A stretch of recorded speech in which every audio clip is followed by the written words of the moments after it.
বর্তমান সময়ে news portal এবং সোশ্যাল মিডিয়াতে ট্রেন্ডিং ভাইরাল পজিশন ঢাকা ইউনিভার্সিটির ডাকসু নির্বাচন।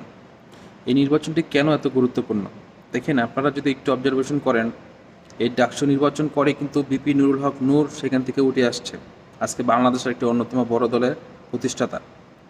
ঠিক একইভাবে এখন যেই বাংলাদেশের নির্বাচনটি হতে যাচ্ছে 9 সেপ্টেম্বর, এই নির্বাচনটি যদি সুষ্ঠুভাবে পরিচালিত করতে পারে আমাদের গভর্নমেন্ট, এটি একটি পজিটিভ সাইন হবে যে ন্যাশনাল যে ইলেকশন আমাদের ফেব্রুয়ারিতে আসতেছে, এটার জন্য মানসিকভাবে মেন্টালি প্রিপারেশন নেবে বাংলাদেশের জনগণ।